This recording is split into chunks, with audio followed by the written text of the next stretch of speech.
Hi there and welcome to another episode of A Serve of Leadership. My name is Ian Crawford, professional speaker, trainer and coach specialising in leadership and influence.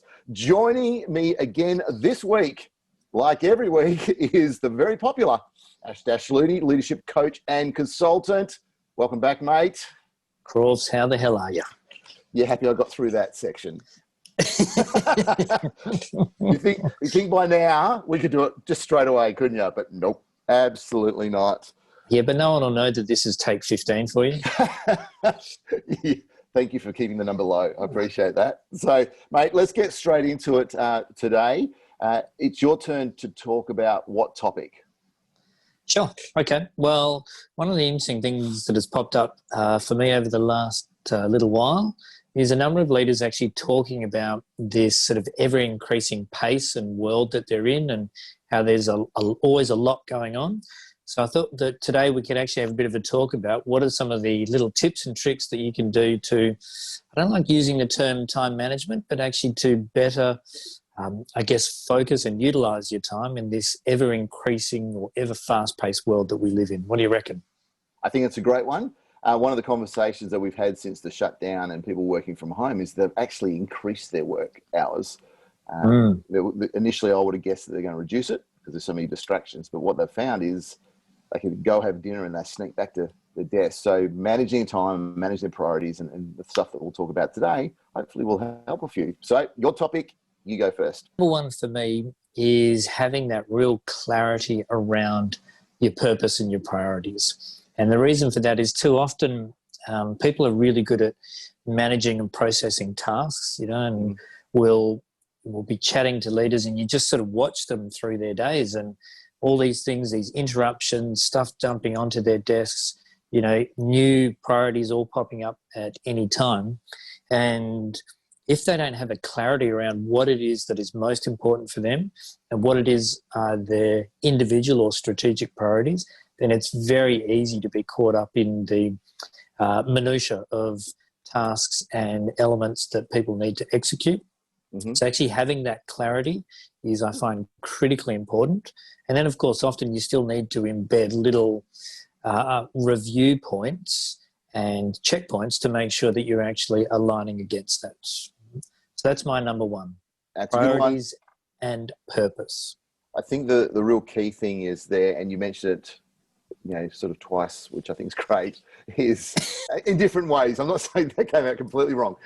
Yes, I repeated myself. I'll get better at that. Thank you. Heard two wonderful points. That the first point you made was that I think it's a misnomer to say we do time management because you can't. There's 24 hours a day. It's that. What we find that the people who are effective at that are people who can manage the second point that you made.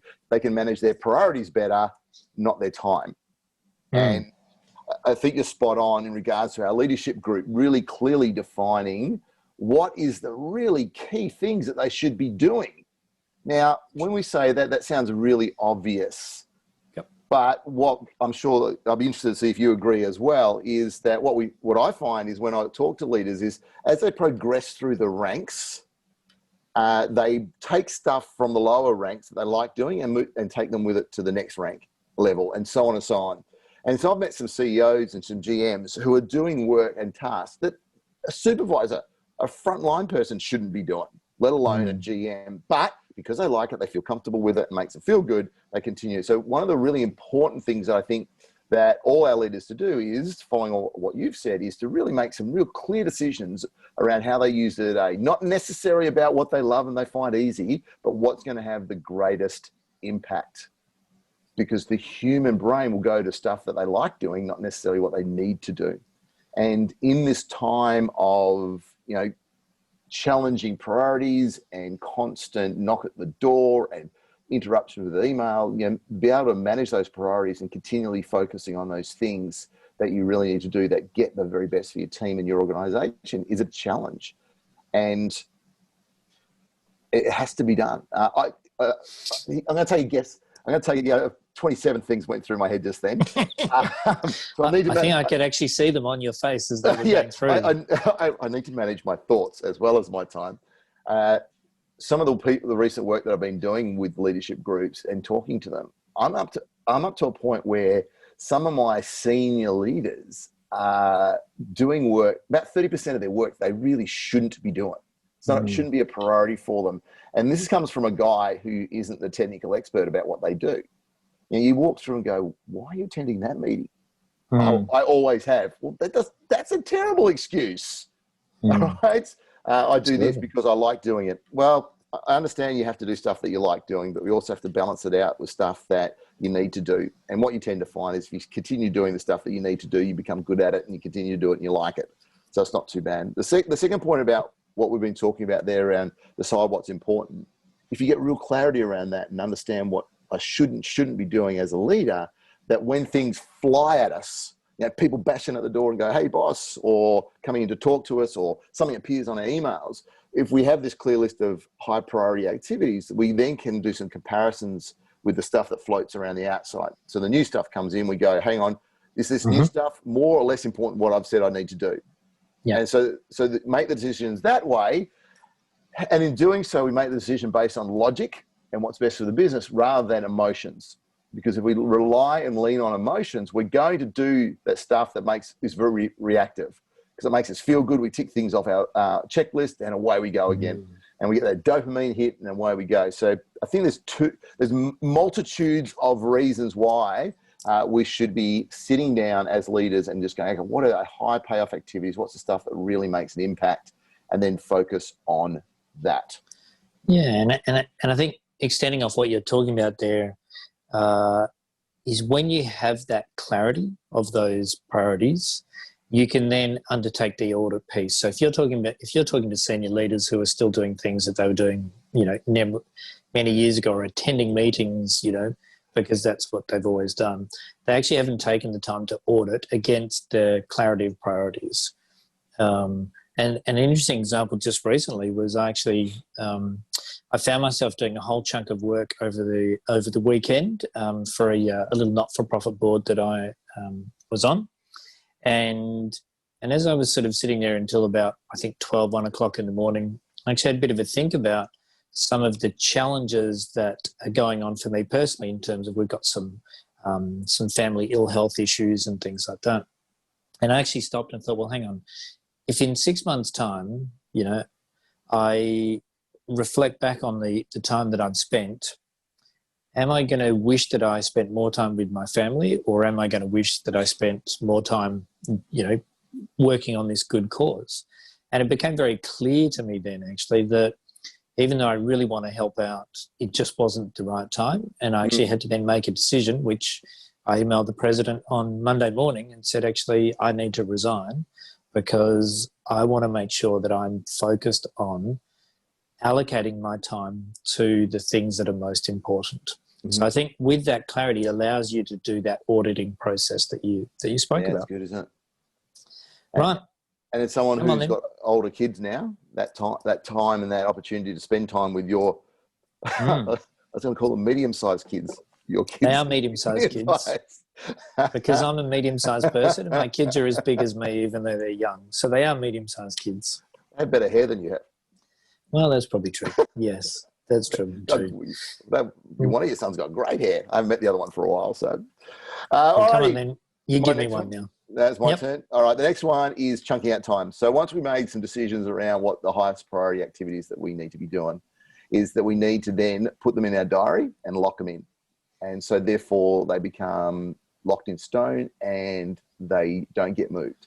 And that allows us to go in and spend allocated time, uninterrupted time on those really important tasks.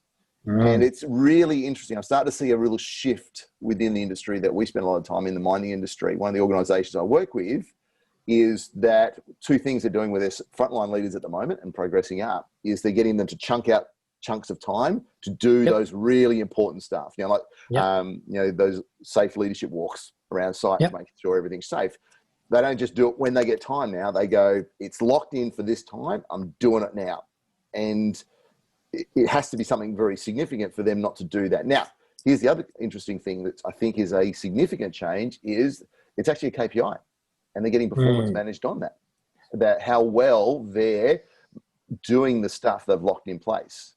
And they're held accountable for ensuring that they hit that 100% of those things that as an individual and as a business have decided are incredibly key, important tasks Mm. and activities for their leaders, and they're being held accountable for, which I think is a big step forward.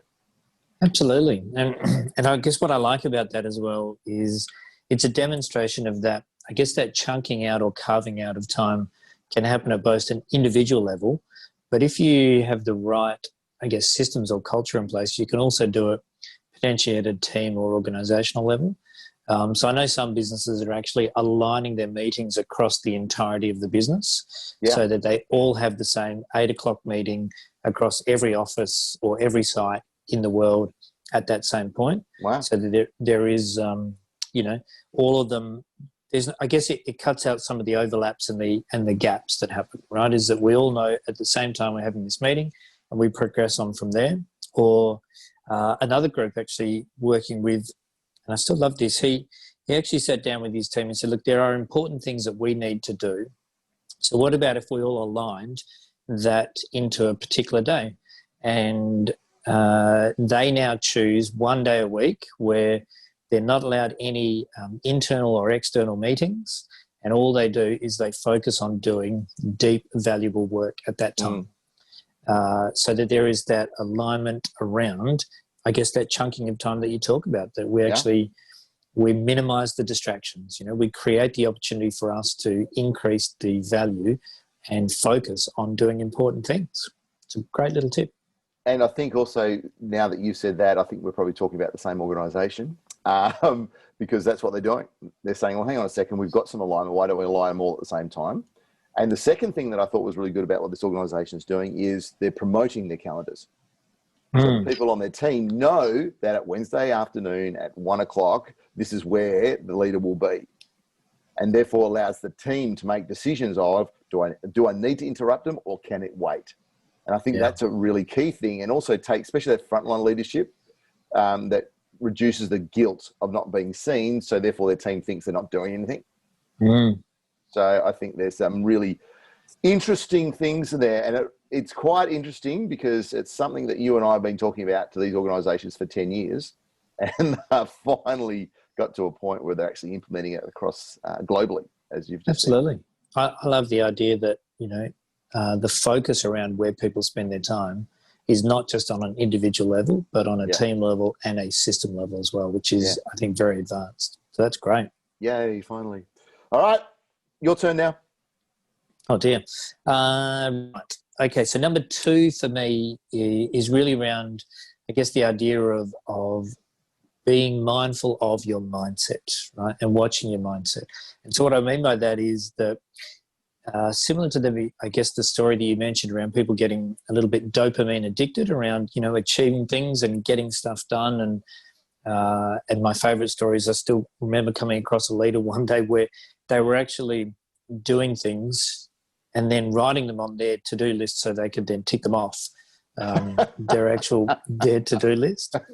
But one of the interesting observations for me with a lot of leaders that I work with is they talk about things like, I'm really busy, I'm busier than I've ever been, and they have that mindset of busy.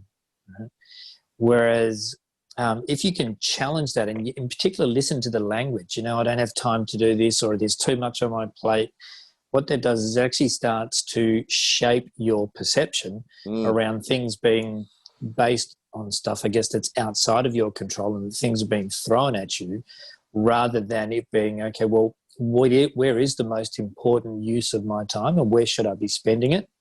So I think that idea of tracking and monitoring and doing a little bit of an audit of your mindset, and that example of, well, instead of being busy, had a great conversation with a leader the other day, and he actually said to one of his team, he said, look, I don't want you to be busy.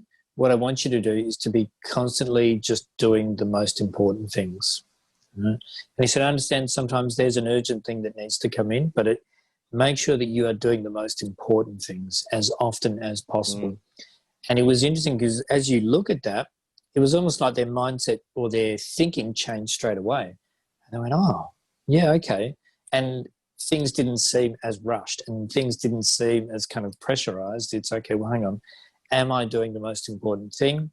And whatever is coming in, does it need to replace the most important thing?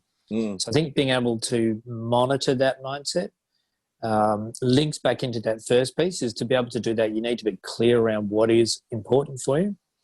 But part of it is actually watching your language, watching how you say things, how you're responding to things, and just checking to see, are you getting caught up on the addiction and the drug of being busy and fast, or are you being mindful and approaching the most important things in your day?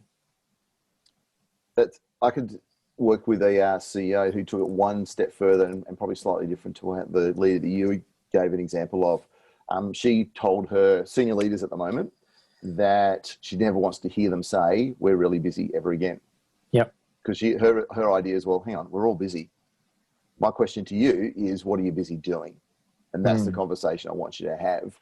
So, from your mindset point of view, it stops that excuse of I'm busy, so therefore I can't talk to you. I'm busy because I can't do this or I can't do that. It's, well, hang on, what should I be doing right now, rather than just getting caught up in the momentum of work. So I think it's a really important one.